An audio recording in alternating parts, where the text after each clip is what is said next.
യാസ്രെ, നമ്മളൊന്ന് പൊന്നാനി മക്കാമിൻ്റെ മുറ്റത്ത് ഇങ്ങനെ വന്ന് നിൽക്കുകയാണ്. ഇവിടെ പള്ളിയുടെ ഓരത്തൊന്ന് ഇങ്ങനെ ഇരിക്കുമ്പോൾ രണ്ട് ദിവസം മുമ്പ് നമ്മൾ പറഞ്ഞൊരു കാര്യമുണ്ടല്ലോ, ഈ പ്രതിരോധത്തിൻ്റെ സാഹിത്യം. അപ്പോൾ അതെങ്ങനെ തുടങ്ങണമെന്ന് ഞാൻ ഇങ്ങനെ ആലോചിച്ചിരിക്കും. അത് ഭയങ്കര ഒരു വൈഡായിട്ടുള്ള ടോപ്പിക്കാണ്. ഇപ്പോൾ നമ്മൾ ഈ ചരിത്രം സാഹിത്യം എന്നൊക്കെ പറയുമ്പോൾ അപ്പോൾ നമ്മൾ വലിയ വലിയ ഗ്രന്ഥങ്ങളൊക്കെ നോക്കും. അപ്പോൾ ഇത് രണ്ടും എങ്ങനെ കണക്ട് ചെയ്യും എന്നുള്ള കൺഫ്യൂഷൻ ഉണ്ടാവും. ശരിക്കും അവിടെയാണ് പ്രശ്നം. അതായത് നമ്മൾ ഈ ടെക്സ്റ്റൽ ഇൻ്റർപ്രിട്ടേഷൻ എന്നൊക്കെ പറയാറുണ്ടല്ലോ. അതായത് ഈ ചരിത്രം നിർമ്മിക്കുന്നത്, അല്ലെങ്കിൽ ഈ ചരിത്രം അല്ലെങ്കിൽ വായന എന്ന് പറയുന്നത് തന്നെ വലിയ പ്രിവിലേജാണ്. ഈ ചരിത്രം എങ്ങനെ നിർമ്മിക്കുന്നത്, ഒന്നില്ലെങ്കിൽ പണ്ടത്തെ രാജാക്കന്മാർ വഴിയായിരിക്കും, അല്ലെങ്കിൽ ഈ കൊളോണിയൽ ആർക്കൈവ്സിലെ ബ്രിട്ടീഷുകാർ നിർമ്മിച്ചു വിടുന്നതാണ് ഈ ചരിത്രം നിലവിലുള്ളത്. സത്യം. അപ്പോൾ അവർക്ക് എന്താണ് തോന്നുന്നത് അവർ ചരിത്രമായിട്ടാണ് എഴുതി വെക്കുക. അപ്പോൾ നമ്മുടെ മലബാർ സമരത്തിൻ്റെ കാര്യം എടുത്ത് നോക്കിയാൽ ഇപ്പോൾ അവരെഴുതി വെച്ച ചരിത്രം മാത്രം നമ്മളെടുത്ത് വന്ന് നോക്കുകയാണെങ്കിൽ നമ്മൾ ഫുള്ള് മിസ്ലീഡ് അവേ ചെയ്യുക. അപ്പോൾ ഈ ബ്രിട്ടീഷുകാരെ സംബന്ധിച്ചിട്ട് ഇവിടുത്തെ സാധാരണക്കാർ മുഴുവൻ കുഴപ്പക്കാരായിട്ടാണ് കാണിക്കുന്നത്. അപ്പോൾ ആ പറഞ്ഞതിൽ ഒരു വയലൻസ് ഉണ്ട്.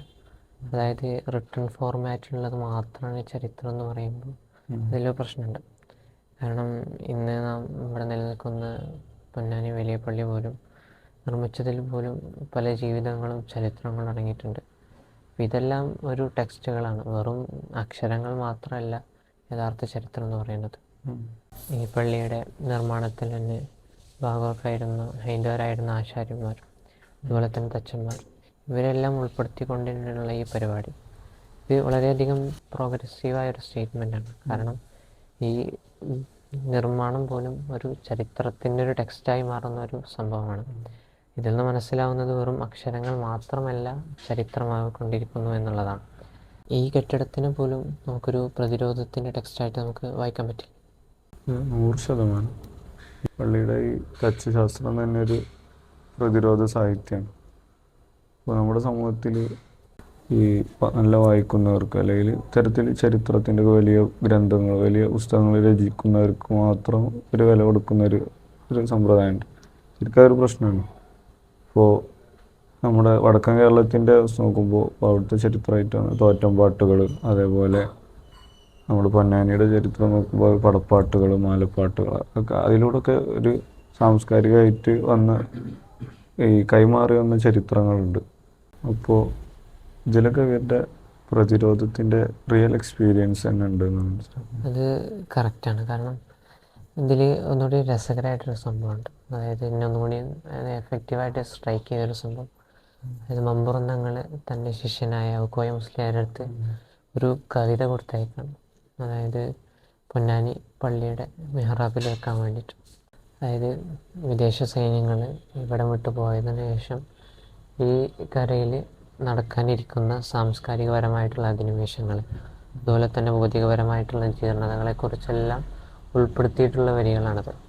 അപ്പോൾ ഇതൊക്കെ തന്നെയാണ് ഒരു പ്രതിരോധം എന്നുള്ള നിലക്ക് പറയാനുള്ളത്. കാരണം വാളും കുന്തവും ഉപയോഗിച്ചുള്ള യുദ്ധങ്ങൾ മാത്രമല്ലല്ലോ പ്രതിരോധം എന്നുള്ളത്. ആ കവിതയുടെ വരികൾ തന്നെ വല്ലാത്തൊരു എക്സ്പീരിയൻസാണ്.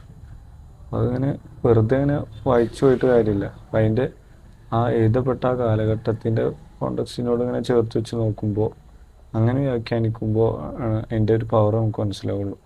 അത്രയേ ഉള്ളൂ. ചുരുക്കത്തിൽ ഈ പ്രതിരോധത്തിൻ്റെ സാഹിത്യം അല്ലെങ്കിൽ ചരിത്രം എന്നൊക്കെ പറയുന്നത് അത് ഈ കൊളോണിയൽ ആർക്കൈവ്സിൻ്റെ ടെക്സ്റ്റുകളുടെ വരികളുടെ ഇടയിൽ പോയി തപ്പിയാൽ ലഭിക്കുന്ന ഒന്നല്ല. അത് ഈ മനുഷ്യർക്കിടയിൽ, ഈ നാട്ടിലെ മനുഷ്യർക്കിടയിൽ അവരുടെ പാട്ടുകളിലും അവർ നിർമ്മിച്ച പള്ളികളിലും അതുപോലെ തന്നെ അവർ പങ്കുവെച്ച കഥകളിലുമൊക്കെ കാണാൻ സാധിക്കുന്ന ഒന്നാണ് യഥാർത്ഥ ചരിത്രം എന്നുള്ളത്. ഇതാണ് യഥാർത്ഥ ലിറ്ററേച്ചർ ഓഫ് റെസിസ്റ്റൻസ്, അതായത് പ്രതിരോധത്തിൻ്റെ സാഹിത്യം എന്നുള്ളത്. അതെ, ഇപ്പോൾ നമ്മൾ വളരെ കാഷ്വലായിട്ട് തുടങ്ങിയ ചർച്ച ഇപ്പോൾ വളരെ സീരിയസ് ആയിട്ടുണ്ട് നമ്മൾ. അതെ അതെ. കാരണം ഈ പൊന്നാനി നമുക്ക് നൽകുന്നൊരു ഉത്തരമുണ്ട് ഇതിൽ. കാരണം ഷെയ്ഖ് സൈനുദ്ദീൻ മഖ്ദൂം റളിയല്ലാഹു അൻഹു തുഹ്ഫത്തുൽ മുജാഹിദീൻ എഴുതുന്നത് കേവലം ഒരു വിനോദത്തിന് വേണ്ടിയിട്ടായിരുന്നില്ല. അതൊന്നൊരു അതിജീവനത്തിൻ്റെ പ്രശ്നമായിരുന്നു. ഒരു സമൂഹത്തെ ഉണർത്തുക എന്ന കൃത്യമായ ലക്ഷ്യം അതിനുണ്ടായിരുന്നു. അപ്പോൾ ഈ കാലത്ത് നമ്മളൊരു വരി എഴുതുമ്പോഴും ഒരു വീഡിയോ ചെയ്യുമ്പോഴും കൃത്യമായ ലക്ഷ്യം പാലിക്കേണ്ടതുണ്ട് എന്നുള്ള പാഠമാണ് നമുക്കതിൽ നിന്ന് ഉൾക്കൊള്ളാനുള്ളത്.